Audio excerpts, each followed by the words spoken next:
아멘. 예, 오늘은 우리가 믿음에 대해서 좀 살펴보려고 합니다.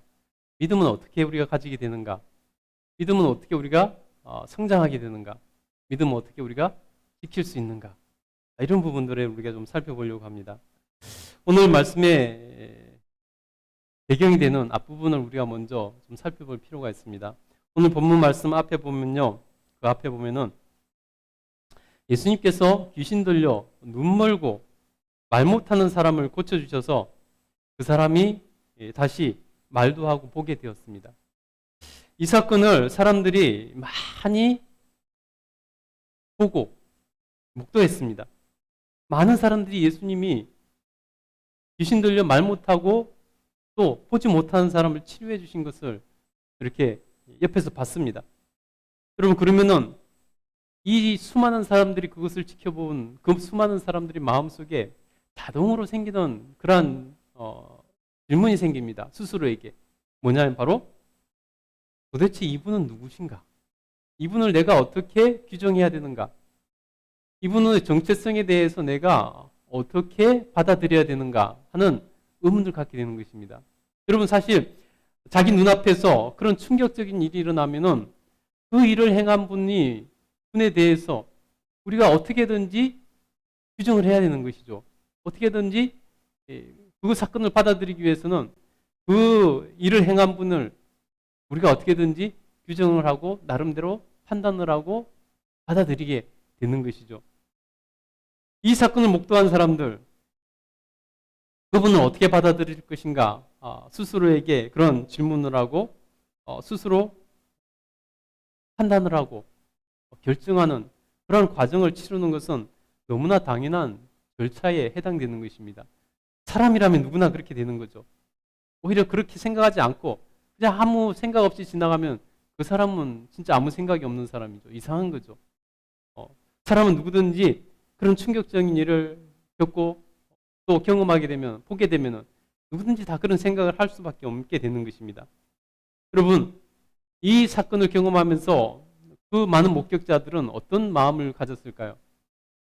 여러분, 사람이 눈먼 사람을 보게 하고 말 못하는 사람을 말하게 하는 것, 여러분, 사람이 할 수 없는 일이잖아요. 이 사건을 옆에서 목격한 사람들, 그 사람들은 그 사건을 보면서 저분이 메시아인가? 자동으로 그런 생각을 할 수밖에 없는 것입니다. 그래서 그들 스스로 이분이 누구신가? 메시아이신가? 눈 멀고 말 못하는 사람을 치유하는 이분은 도대체 누군가? 하면서 자연스럽게 그들은 예수님을 메시아로 생각하고 판단하고 받아들일 수밖에 없게 됩니다. 이 일을 보고 많은 사람들이 놀라서 메시아로 생각하고 있을 때 아주 회개한 논리로 그것을 부정하는 사람들이 있었습니다. 누구냐면 바로 서기관과 바리새인들이었습니다. 그들은 예수님께서 못 보는 사람을, 눈먼 사람을 보게 하고 말 못하는 사람을 말하게 하는 그 치유하는 것을 보고 뭐라고 말했냐면은 귀신의 왕 바알세불의 힘을 빌어서 그 일을 했다라고 이렇게 얼토당토하는 말을 주장을 하는 것입니다. 예수님을 마치 사탄의 부하쯤으로 이렇게 취급을 하는 거죠. 참으로 놀라운 일이 아닐 수가 없는 거죠. 얼마나 비정상적인 생각을 하는지 모르겠습니다. 그들의 주장에 대해서 예수님께서는 사람들을 위해서 논리적으로 반박하며 그들을 크게 꾸짖고 계십니다. 그리고 뭐라고 말씀하셨냐면 이미 하나님의 나라가 임했다. 이미 하나님의 나라가 임했다라고 선언하셨습니다. 그래서 우리는 이미 시작된 하나님의 나라, 그 나라가 예수님의 재림과 함께 완성될 그 나라, 그 나라의 과정 가운데 우리는 살아가고 있는 것입니다. 그러니 여러분, 그 나라에서 우리는 하나님 나라 완성을 위해서 함께 동참해 나가는 것입니다. 예수님께서는 심지어 뭐라고 말씀하셨냐면 그들을 향해서 성령님을 모욕하는, 성령님을 거역하는 죄는 사하심을 받지 못한다라고 가르치셨습니다. 그러면서 열매로 나무를 안다. 열매로 나무를 판단한다라고 말씀하시면서 그들을 열매 없는 그들을 향해서 이 독사의 자식들아라고 크게 꾸짖으셨습니다. 그리고 주님의 그 꾸짖음을 받은 그 사람들 가운데 서기관과 바리새인들 가운데 그 몇 사람은 그래도 양심에 조금 미동이 있었던지 예수님께 한마디를 합니다. 그런데 그들이 하는 말은 고작 이런 얘기였습니다. 우리 38절 한번 읽어보도록 하겠습니다. 38절 읽겠습니다. 시작. 그때 서기관과 바리새인 중 몇 사람이 말하되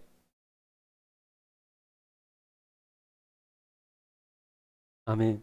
선생님이요 우리에게 뭘 보여달라고요? 표적 보여주시기를 원하나이다.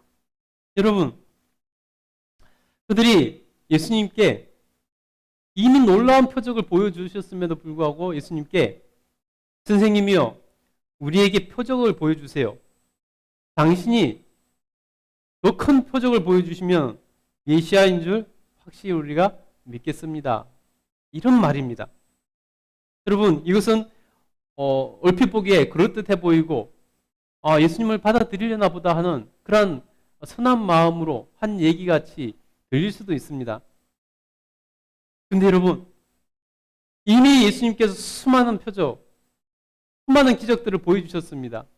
오늘 그 눈멀고 말 못하는 사람을 치유하신 것뿐만 아니라 그 이전에도 수많은 기적을 보여주셨습니다.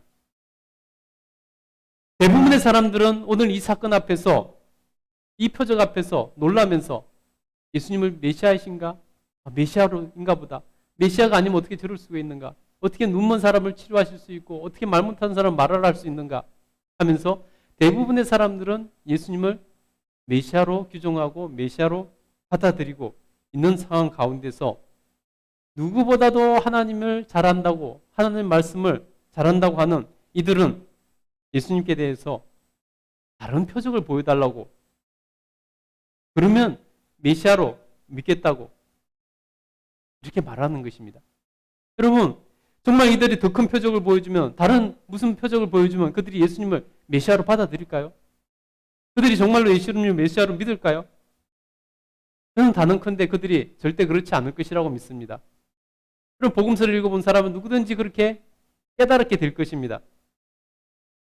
이 놀라운 표적을 보고도 믿지 않는 사람들이 더 큰 표적을 보고 믿게 될까요? 다른 표적을 보여준다고 믿게 될까요? 여러분 절대 그렇지 않다는 것입니다. 이것이 지금까지 인간이 보여준 이런 죄성이라는 것입니다. 사실 그들은 예수님께 그 큰 표적 앞에서 대부분의 사람들이 예수님을 메시아로 인정할 때 자기들도 그 큰 표적을 어떻게 다르게 해석할 방법이 없었습니다.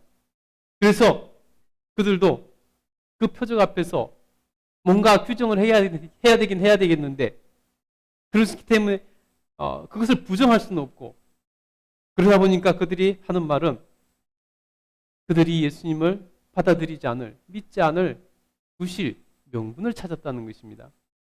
그래서 이 정도 표적으로는 안 되니까 다른 표적을 보여주세요. 그러면 믿겠습니다 하고 자신들을 정당화시키고 있다는 것입니다. 믿지 않을 그런 부실을 찾고 있었을 뿐이라는 것입니다. 여러분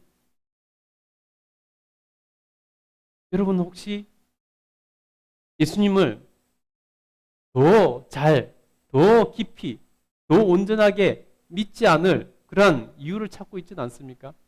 나는 이만큼만 이 정도 믿으면 돼. 나는 이 정도 믿으면 되지 뭐. 자신이 더 깊은 믿음으로 더 큰 믿음으로 나가지 않아도 되는 그런 핑계거리, 이유를 찾고 있지는 않습니까? 우리가 여러분 그것을 생각해 봐야 되는 것입니다. 내 안에 내가 예수님을 진정으로 온전히 그리스도의 장성한 분량까지 믿음이 자라라 말씀하셨는데 거기까지 자라지도 않아도 될 내가 현상 유지하는 데만 해도 될 그런 이유를 내가 찾고 있지는 않은지 우리는 오늘 이 사건을 보면서 우리 스스로에게 한번 질문해 봐야 되는 것입니다. 내가 이 바리새인들과 서기관들처럼 더 큰 믿음으로 나가지 않을 이유를 찾고 있지는 않은지 물어봐야 된다는 것입니다. 여러분, 우리가 보면요, 전도를 하다 보면은 어떤 이들은 심지어 예수님을 눈으로 보여주면은 믿겠다 하는 그런 억지를 부리는 사람도 있습니다. 그럼 그것은 마치 공기를 보여주면 공기가 있겠다고 인정하겠다는 것과, 혹은 이순신 장군을 보여주면 이순신 장군을 살았다 있었다는 것을 믿겠다는 그런 억지와 똑같은 것이죠. 다를 바가 없는 것입니다. 그런 억지를 부리려면 그 사람은 2000년 전에 태어났어야 되는 것이죠. 그래서 예수님이 이 땅에서 활동하시던 그때 태어나야지, 지금 태어나서 예수님을 보여달라, 눈으로 보여달라 그러면 억지에 불과한 것이죠. 예수님께서는 지금 바리새인들과 서기관들이 하는 그 모든 것, 그들의 행태를 아시고 그들이 요구하는 그것에 대해서 예수님께서는 다른 표적을 보여달라는 그들의 요구에 대해서 이렇게 말씀하십니다. 우리 39절 한번 읽어보도록 하겠습니다. 39절 읽겠습니다. 시작. 예수께서 대답하여 이르시되 악하고 음란한 세대가 표적을 구하나 선지자 요나의 표적밖에는 보일 표적이 없느니라. 아멘. 예수님께서는 그들이 다른 표적을 보여준다고 해서 믿지 않을 것을 분명히 아셨습니다. 그래서 예수님께서 최후로 보여주실 그 표적을 그냥 말씀하시면서 너희가 나중에 이 사건을 경험하고 나서라도 좀 믿었으면 좋겠다 싶은 심정으로 요나의 표적을 말씀하고 있습니다. 그래서 여러분, 예수님께서는 악하고 음란한 세대가 표적을 구한다라고 말씀하고 있는 것입니다. 왜냐하면 저들이 믿지 않을 구실로 표적을 구하고 있기 때문입니다. 요나의 표적밖에 보여줄 표적이 없다고 말씀하셨는데, 그럼 요나의 표적이 무엇일까요? 그럼 우리가 요나가 누구인가에 대해서 잠깐 좀 살펴보도록 하겠습니다. 요나는 하나님의 명령을 받고 니느웨 성에 가서 니느웨 성의 멸망을 선포하고, 그래서 그들에게 회개할 기회를 주라라는 명령을 받았습니다. 하나님께서 명령하신 그 명령을 받은 요나는 니느웨 성은 이스라엘을 괴롭혔던 그 아수르의 성이었기 때문에 요나 입장에서 보면, 유대인들 입장이 된 요나 입장에서 보면은 그 성이 멸망되는 것이 더 좋은 것입니다. 그래서 하나님께서 말씀하신 그 말씀이 별로 마음에 내키지 않았습니다. 하나님께서 그냥 멸망시켰으면 좋겠습니다. 이런 마음을 가지고 있는데 하나님께서 가서 경고를 하고 회개할 기회를 주라는 것입니다. 요나의 마음에 혹시라도 저들이 그 경고를 받고 회개해서 멸망당하지 않으면 어떨까 하나, 이런 마음이 있었던 것입니다. 그래서 하나님의 명령이 별로 마음에 들지 않았습니다. 그래서 요나가 어떻게 했을까요? 요나는 하나님을 외면하고 도망가기로 작정을 합니다. 그래서 다시스로 가는 배를 타고 도망을 갔습니다. 여러분, 도망간다고 도망갈 수 있을까요? 도망간다고 하나님 앞에서 도망갈 수 있을까요? 그 배를 타고 도망갈 때 하나님께서 광풍을 일으키셔서 그 배가 침몰하기까지 이렇게 위협을 하셨습니다. 요나는 자기 때문인 것을 뻔히 알고 있었습니다. 그래서 사람들에게 나 때문이라고 고백했습니다. 그렇다고 사람들이 그냥 무조건 그 사람 때문이라고 주장한다 그래서 그를 어떻게 할 수가 없지 않습니까? 그래서 제비를 뽑았습니다. 도대체 누구 때문에 이런 일이 벌어진다? 제비를 뽑았습니다. 역시나 누가 뽑혔을까요? 요나가 뽑혔습니다. 그래서 요나는 요나에게 묻습니다. 어떻게 하면 이게 해결할 수 있는가? 그랬더니 요나가 자기가 없어지면 되니까 자기를 물에다 던지라고 말을 합니다. 사람들은 어쩔 수 없이, 그 사람은 참 착했던 것 같아요. 어쩔 수 없이, 그래도 살기 위해서, 많은 사람들을 살리기 위해서 어쩔 수 없이 요나를 자기가 원하는 대로 물에 던져버립니다. 하나님께서 큰 물고기로 요나를 물에 던져진 요나를 물고기가 삼키게 하십니다. 그리고 요나는 물고기 뱃속에서 죽을 고비를 넘기는 거죠. 물고기 뱃속에서 죽음에 대한 두려움과 공포를 느끼면서 자기의 죽음을 기다리고 있었습니다. 그러면서 근데 빨리 죽지를 않는 것입니다. 이상하게. 그러면서 그 안에서 두려움, 공포 가운데서 자신을 돌아보면서 하나님 앞에 회개를 합니다. 하나님 잘못했습니다 하고 회개를 합니다. 그래서 하나님께서 물고기를 명하사 그 물고기로 땅에 요나를 뱉어내게 했습니다. 그래서 무태 뱉어낸 요나는 그곳에서 살아날 수 있었습니다. 그리고 요나는 어쩔 수 없이 여전히 마음에 내키지 않았지만 어쩔 수 없이 하나님 명령에 순종해서 니느웨로 갑니다. 그리고 니느웨 가서 하나님 말씀하신 대로 니느웨 멸망을 선포합니다. 그들이 회개하기를 원하시는 하나님의 마음을 알기 때문에 그들에게 가서 선포를 합니다. 여러분, 근데 여러분, 그곳에서 놀라운 일이 벌어지는 것을 볼 수 있습니다. 예수님께서는 오늘 요나가 그 물고기 뱃속에서 3일 동안 있었던 그것을 비유하시면서 마치 그것처럼 예수님께서 땅속에서 3일 동안 지내실 것, 다시 말해서 예수님께서 십자가에 죽으시고 사흘 만에 부활하실 그 사건에 대해서 말씀하시면서 내가 너희에게 그 표적을 보여줄 테니 그것을 보고든 너희가 다시 깨닫고 회개하고 요나처럼 회개하고 믿어라 라고 이렇게 말씀하고 있는 것입니다. 우리 40절 한번 읽어볼까요? 40절 한번 읽어보겠습니다. 시작. 요나가 밤낮 사흘 동안 큰 물고기 뱃속에 있었던 것 같이 인자도 밤낮 사흘 동안 땅속에 있으리라. 예. 요나는 3일 동안 얼마나 무서웠겠습니까? 얼마나 두려웠겠습니까? 예수님께서 마귀가 가장 크게 사용하고 사람들이 가장 두려워하는 이 죽음의 공포, 그 죽음을 당하시고 음부에서 그 권세를 깨뜨리시고 이기시고 사흘 만에 부활하실 것에 대해서 분명히 그들에게 말씀하고 있는 것입니다. 그리고 그 예수님을 구주로 믿는 사람은 구원을 받게 되는 것이죠. 예수님께서는 여태까지 수많은 표적을 이스라엘 백성들에게 보여주셨음에도 더 큰 표적을 구하는 이들에게 십자가의 죽음 그 사건밖에 더 보여주실 것이 없다라고 말씀하십니다. 그들은 다른 표적을 보여주신다 해서 믿을 것이 아니기 때문에 그렇게 말씀하신 것입니다. 여러분은 혹시 이 서기관과 바리새인들처럼 표적을 구하고 있지는 않습니까? 여러분은 뭔가 하나님께서 내게 표적을 보여주시기를 원하며 그러면 내가 믿음이 좀 더 좋아질 텐데 이런 생각을 하고 있지는 않습니까? 여러분, 하나님께서 여러분에게 어떤 표적을 보여주셨으면 좋겠습니까? 그러면 그 표적을 보여준다고 여러분 믿음이 정말로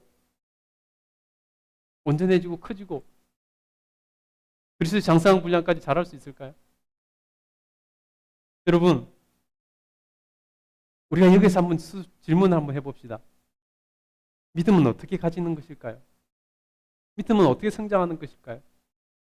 믿음은 우리가 어떻게 지켜나가는 것일까요? 여러분, 믿음은 놀라운 기적을 경험한다고 해서 다 갖게 되는 것이 아닌 것을 분명히 우리가 알 수 있습니다. 기적으로 하나님을 믿고 예수님을 구주로 믿는 것이 아니라는 것입니다. 유대인들의 모습을 보면 우리가 너무나 쉽게 알 수 있는 것이죠. 여러분, 니느웨 사람들 얘기를 한번 해볼까요? 니느웨 사람들, 요나가 갔던 그 니느웨 사람들은 어떤 표적을 보고 도대체 무엇을 봤길래 결과적으로 요나의 말을 믿고 그들이 심판을 피하기 위해서 하나님을 믿고 하나님 앞에 회개하고 하나님께 부르짖었을까요? 요나가 도대체 그 이방인들, 하나님을 모르던 이방인들에게 가서 얼마나 대단한 기적을 보여줬기 때문에 그 니느웨 사람들이 하나님을 믿고 회개하고 하나님께 용서해달라고 부르짖었을까요? 요나가 한 일은 도대체 뭘까요? 요나서 3장 3절부터 5절을 제가 한번 읽어드리겠습니다. 요나가 도대체 무슨 일을 했길래 그들이 회개하고 돌이켜서 하나님께 용서를 구하고 그 멸망에서 벗어날 수 있었을까요? 요나가 여호와의 말씀대로 일어나 니느웨로 가니라. 니느웨는 사흘 동안 걸릴 만큼 하나님 앞에서 큰 성이더라. 사흘 동안 돌아다녀야 될 큰 성이라는 것입니다. 요나가 그 성읍에 들어가서 하루 동안 다니며 외쳐 이르되 40일이 지나면 니느웨가 무너지리라 하였더니 겨우 억지로 하루길, 사흘을 다녀야 되는데 하루길만 가면서 40일이 지나면 멸망하리라 라고 외쳤을 뿐이라는 것입니다. 니느웨 사람들이 하나님을 믿고 금식을 선포하고 높고 낮은 자를 막론하고 굵은 베옷을 입은지라. 단지 요나는 사흘 길을 가야 되는데 억지로 하루길만 가면서 하기가 싫으니까 하루길만 가면서 40일이 지나면 멸망하리라. 40일이 지나면 니느웨가 무너지리라 라고 선포했을 뿐이라는 것입니다. 대단한 기적과 표적을 보여준 것이 아니라는 것입니다. 그냥 하나님 말씀을 전했을 뿐입니다.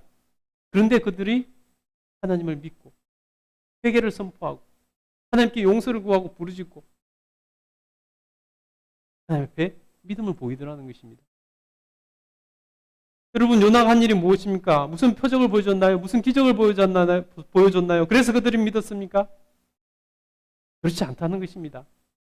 그들에게 하나님 말씀을 40일 후에 무너질 것이라고 하나님 그 말씀을 전했을 뿐입니다. 그것도 사흘을 동안 하는 것이 아니라 홀랑 하루, 억지로 하루 했을 뿐이라는 것입니다. 그런데 여러분, 하나님 말씀을 전했더니 그들이 하나님 말씀을 받더니 그들이 하나님을 믿고 굵은 베옷을 입고 회개하며 하나님께 용서를 구하고 부르짖고 하나님 앞에 나오더라는 것입니다. 여러분, 아무 기적도 없었습니다. 아무 표적도 보여주지 않았습니다. 단지 하나님 말씀을 전했을 뿐입니다. 그들은 하나님의 말씀을 듣고 변화가 일어나더라는 것입니다. 그런데도 니느웨 사람들은 아무것도 보여주지 않았음에도 니느웨 사람들은 믿음을 갖고 반응하더라는 것입니다. 제가 그 뒷부분을 다시 한번 읽어드리겠습니다. 니느웨 사람들이 하나님을 믿고 금식을 선포하고 높고 낮은 자를 막론하고 굵은 베옷을 입은지라. 이 일이 니느웨 왕에게 들림에 왕이 보좌에서 일어나 왕복을 벗고 굵은 베옷을 입고 제위에 앉으니라. 왕과 그의 대신들이 조서를 내려 니느웨에 선포하여 이르되 사람이나 짐승이나 소떼나 양떼나 아무것도 입에 대지 말지니 곧 먹지도 말 것이요 물도 마시지 말 것이며 사람이든지 짐승이든지 다 굵은 베옷을 입을 것이요 힘써 하나님께 부르짖을 것이며 각기 악한 길과 손으로 행한 강포에서 떠날 것이라. 하나님이 뜻을 돌이키시고 그 진노를 그치사 우리가 멸망하지 않게 하시리라. 그렇지 않을 줄을 누가 알겠느냐 한지라. 하나님이 그들이 행한 것 곧 그 악한 길에서 돌이켜 떠난 것을 보시고 하나님이 뜻을 돌이키사 그들에게 내리리라고 말씀하신 재앙을 내리지 아니하시니라. 여러분, 그래서 예수님께서 그 사건을 언급하시면서 오히려 이방인인 그 니느웨 사람들이 이스라엘 너희를 심판의 날에 정죄하게 될 것이다. 말씀하고 있는 것입니다. 그들은 하나님 말씀 한마디 전해 듣고서 하나님을 믿고 그들이 회개했는데 너희는 메시아가 직접 오셔서 이렇게 표적을 보여주면서 이렇게 말씀을 전해도 복음을 전해도 믿지 않은 너희들, 오히려 더 다른 표적, 더 큰 표적을 보여달라고 표적만 구하는 너희들을 니느웨 사람들이 그 심판의 날에 정죄하게 될 것이다 라고 예수님께서 말씀하고 계신 것입니다. 우리 41절 한번 읽어보도록 하겠습니다. 41절 한번 읽겠습니다. 시작. 심판 때에 니느웨 사람들이 일어나 이 세대 사람을 정죄하리니 이는 그들이 요나의 전도를 듣고 회개하였습니다. 요나보다 더 큰 이가 여기 있으며. 아멘. 여러분, 오랫동안 신앙생활 했어도 세계 신앙생활하는 사람들이 참 많습니다. 참 안타까운 것이죠. 여러분, 믿음은 기적을 체험했다고 해서 생기는 것이 아닙니다. 믿음은 누가 가지게 되는가? 여러분, 믿음은 누가 가지게 되는가? 기적을 체험해서 믿음이 가지는 것이 아닙니다. 믿음은 바로 말씀을 받아들이는 사람이 가지는 것입니다. 믿음은 자동으로 생기는 것이 아닙니다. 믿음은 말씀에 반응해서 말씀을 받아들이는 사람이 믿음을 가지게 되는 것입니다. 여러분, 우리가 잘못 사용하고 있는 표현이 한 중에 하나가 뭐냐면 바로 믿음을 챙기는 것이다 라고 수동적으로 피동적으로 누가 내 속에 믿음을 집어넣어줘서 믿음이 생기는 것이라고 표현하는데 그것은 정말로 잘못된 표현입니다. 여러분 물론 나 같은 사람이 믿음을 갖게 되는 것이 하나님의 은혜입니다 라고 하나님의 은혜를 강조하기 위해서 그렇게 표현할 때도 있습니다. 예, 물론 그런 표현은 좀 우리가 좀 제외하고 말하는 것입니다. 여러분 그러나 실제적으로 믿음을 마치 누가 넣어줘서 자신의 의지와 상관없이 자동으로 생기는 것이라고 생각하고 그렇게 표현하는 사람들이 있습니다. 여러분 그것은 절대 잘못 생각하고 있는 것입니다. 믿음은 자동으로 생기는 것이 아닙니다. 믿음을 누가 내게 넣어주는 것도 아닙니다.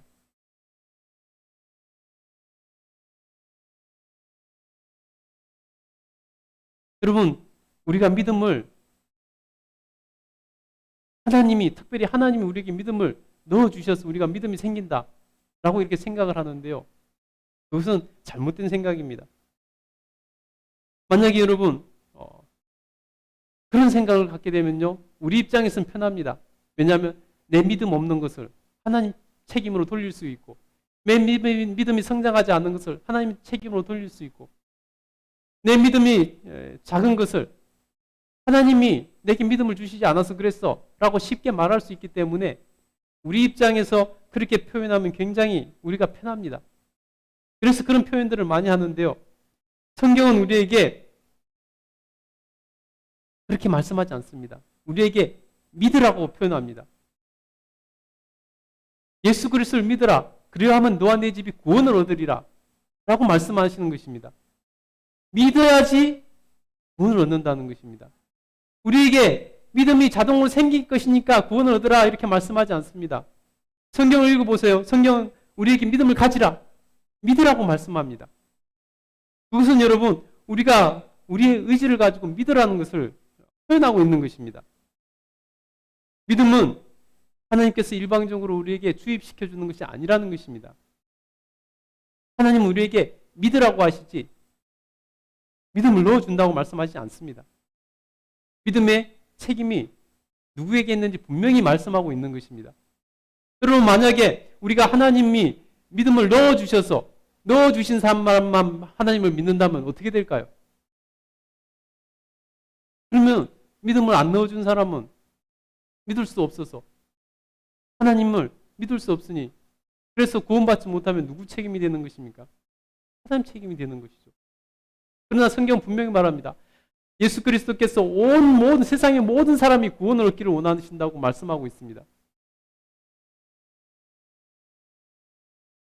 그러면 주님께서 왜 그렇게 말씀하신 걸까요? 복음을 듣는 사람이 믿을 것인가 믿지 않을 것인가 선택하고 결정하고 스스로 판단해서 믿음을 받아들이거나 배척하거나 하는 것입니다. 예수님께서 그냥 우리에게 왜 전도하라고 말씀하실까요? 모든 사람들에게 주님께서 믿음을 넣어줘서 믿음이 생기는 것이라면 그냥 일방적으로 모든 사람들에게 넣어주면 될 것을 왜 주님께서 우리에게 전도하라고 말씀하시는 걸까요?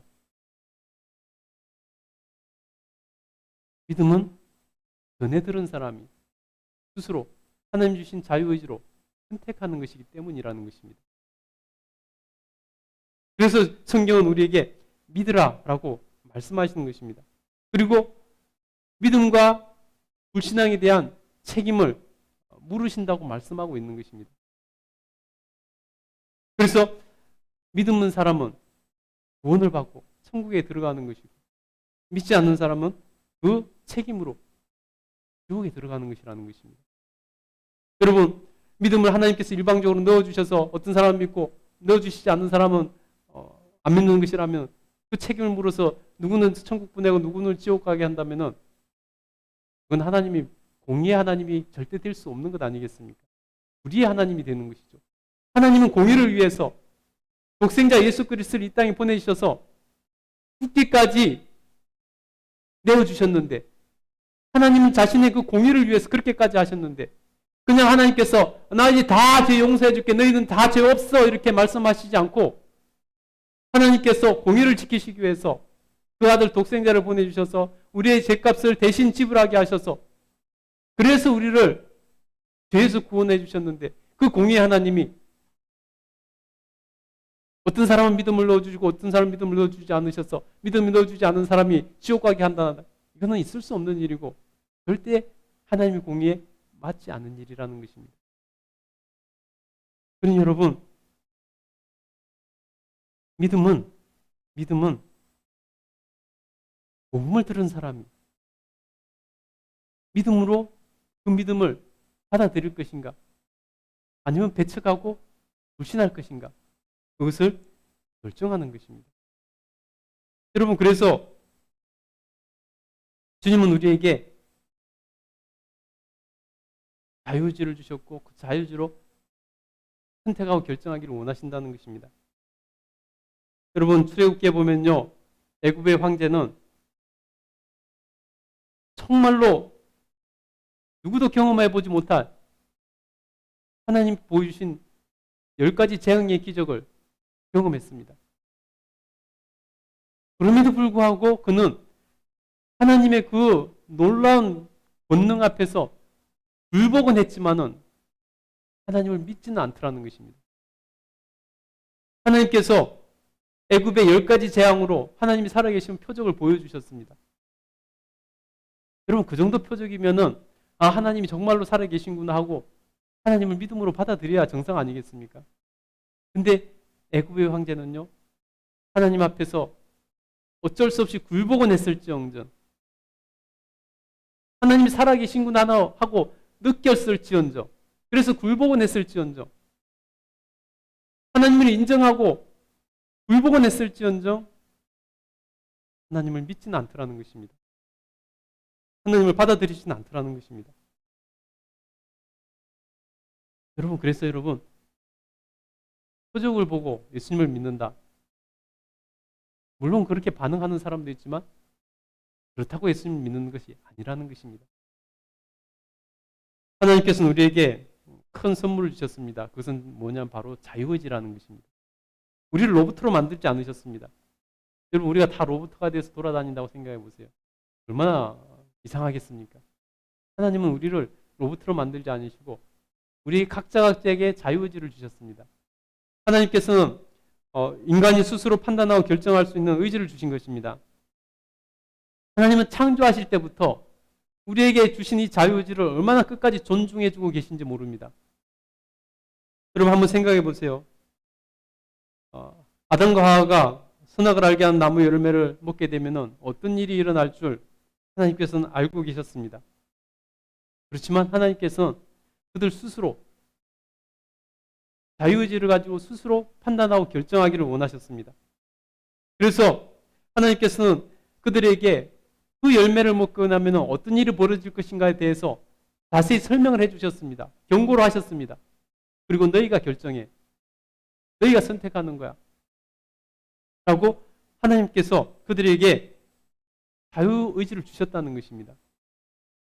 그들은 그 하나님의 말씀을 듣고 그 말씀을 믿고 끝까지 그 열매를 먹지 않을 수 있는 선택도 할 수 있었고 그 열매를 먹고 저주를 받을 선택도 할 수 있었습니다. 그들은 마귀의 유혹을 받자 하나님의 그 경고의 말씀을 믿지 않고 그 열매를 따먹었습니다. 스스로 따먹었습니다. 누가 억지로 먹이지 않았습니다.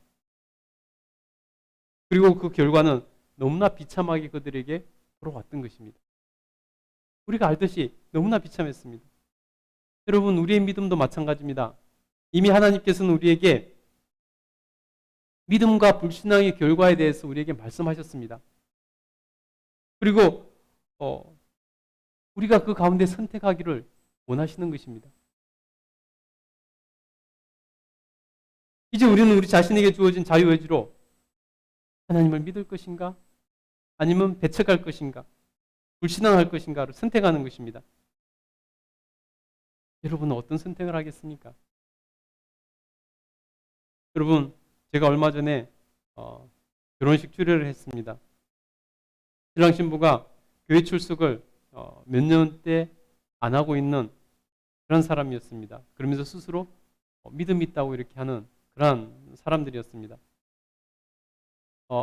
이번 기회에 그들이 결혼을 통해서 새로운 가정을 꾸미면서 그들이 정말로 제대로 된 신앙생활을 하기를 원하는 마음으로 교회에서 그들이 예식을 허락하고 주례를 해줬습니다. 예식 당일날 그들과 짧은 대화를 할 수 있었는데 그 중에 신부가 신랑이 자기보다 믿음이 좋다라고 이렇게 말을 했습니다. 그러자 신랑이 조금 우쭐한 마음으로 뭐라고 말했냐면요. 믿음은 하나님이 주시는 것이야 하고 말을 하는 것입니다. 믿음은 하나님이 주시는 것이야. 하나님이 믿음을 주셔야 우리가 믿음을 가질 수 있다. 넌트로 이렇게 말을 했습니다. 사실 얼마나 안타까웠는지 모릅니다. 그런 생각을 가지고 있으니 그들이 믿음을 중단하고 있는 것입니다. 바로 잡아주고 싶었지만 결혼식 때문에 더 대화할 수가 없었습니다. 다시 바른 믿음을 가지고 살아가기를, 정말 참 믿음의 신앙생활 하기를 간절히 원하는 마음으로 속으로 기도하면서 예식을 치렀습니다. 여러분, 믿음은요, 하나님이 우리에게 억지로 넣어주시는 것이 아닙니다. 믿음은요, 자동으로 우리 속에서 생기기를 기다려서 생기는 것이 아니라는 것입니다. 예수님께서 한 가지 예를 더 드셨습니다. 솔로몬의 지혜로운 말을 듣고자 자기 나라를 떠나 먼 곳인 이스라엘까지 왔던 그 남방 여왕, 스바 여왕이라고 하죠. 그 여왕이 너희들을 정죄하게 될 것이다 라고 말씀하십니다. 우리 42절 한번 읽어보도록 하겠습니다. 42절, 예수님께서 도대체 왜 그런 말씀하셨는지 한번 읽어보겠습니다. 시작. 심판 때에 남방 여왕이 일어나 2세대 사람을 정죄하리니 이는 그가 솔로몬의 지혜로운 말을 들으려고 땅끝에서 왔음이거니와 솔로몬보다 더 큰 이가 여기 있느니라. 아멘. 여러분, 이 남방 여왕, 열왕기상 10장에 기록되어 있는데요. 스바의 여왕이라고 이렇게 말하고 있습니다. 정확한 위치는 기록되어 있지 않지만은 연구자들이 아라비아 서남쪽 지금의 예멘 정도 위치라고 이렇게 추정을 하고 있습니다. 그 먼 곳에서 솔로몬이 지혜롭다는 소문을 들었습니다. 솔로몬의 지혜에 대한 이야기들, 그런 이야기가 정말 그곳까지 흘러 들어가서 소문이 났습니다. 솔로몬의 지혜롭게 행했던 솔로몬의 사건들, 그 지혜의 사건들에 대한 얘기를 들었습니다. 그 얘기를 들은 그 남방 여왕은 그 사람을 한번 만나고 싶다. 그 사람이 직접 얼마나 지혜로운지 좀 보고 싶다 하는 생각을 했습니다. 여러분, 그래서 예루살렘까지, 어떻게 보면 나라를 내팽개치고 예루살렘까지 솔로몬을 만나기 위해서 왔다는 것입니다. 여러분, 만약에 이 여왕이 솔로몬에 대한 얘기를 듣고 그 마음에 믿지 않았다면 왔을까요? 그냥 소문이고 잘못된 얘기가 와전되고 과대평가되고 이렇게 생각했다면 그 여왕이 솔로몬을 만나고 그 멀리까지 왔을까요? 그에게 줄 선물을 바리바리 싸가지고 거기까지 왔을까요? 믿지도 않는데 그런 행동을 할 사람이 없죠. 누가 그런 행동을 하겠습니까? 그 여왕은 솔로몬에 대한 얘기를 듣고 소문으로 취급하지 않고 과장된 얘기라 취급하지 않고 그 말을 믿었습니다. 그리고 솔로몬의 그 지혜의 말을 듣고 싶어서, 직접 한번 듣고 싶어서 그 멀리까지 선물을 바리바리 싸가지고 왔다는 것입니다. 그 멀리서 얼굴도 보지 못하고 솔로몬에 대한 말을 들었을 뿐인데 그 말을 믿고 왔다는 것입니다. 그래서 예수님께서는 그 여왕의, 솔로몬의 말을 듣고 온 그 여왕의 믿음보다도 못한 너희들을, 종말의 날에 그 스바 여왕이, 그 남방 여왕이 너희를 정죄하게 될 것이다. 너희에게는 지금 메시아가 와 있는데 그래서 너에게 기적을 보여주고 표적을 보여주고 복음을 전하는데 너희가 믿지 않으니 그 남방 여인이 너를 심판하지 않겠느냐라고 말씀하고 있는 것입니다. 여러분, 믿음은 그래서 말씀을 듣는 데서부터 시작되는 것입니다. 믿음은 말씀을 들을 때, 그리고 믿음은 말씀을 받아들일 때 믿음이 생기는 것입니다. 표적을 보여준다 해서 믿음이 생기는 것이 아니라는 것입니다. 그래서 성경은 믿음은 들음에서 나오고 들음은 그리스도의 말씀으로 말미암으리라 라고 말씀합니다. 여러분, 믿음은 다른 데서 나는 게 아니라 말씀을 듣고 말씀을 받아들이는 데에서 믿음이 생기는 것입니다. 생긴다는 건 잘못 표현했죠. 믿음은 그렇게 갖게 되는 것입니다.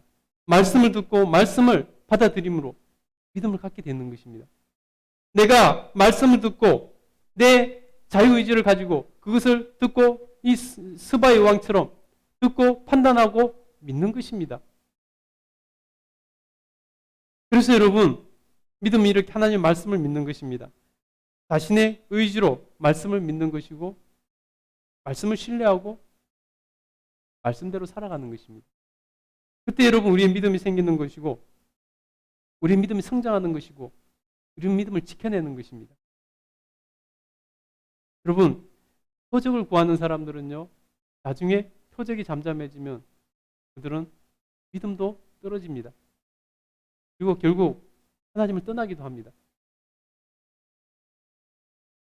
여러분, 우리가 어떻게 믿음을 갖고 어떻게 믿음을 지켜내고 어떻게 믿음이 성장하는가 하면요, 끊임없이 말씀에 도전을 받는 것입니다. 끊임없이 말씀을 읽고 말씀을 끊임없이 묵상하고 말씀으로 기도하고 말씀으로 살아내는 과정 가운데서 우리 믿음이 성장하고 지켜지는 것입니다.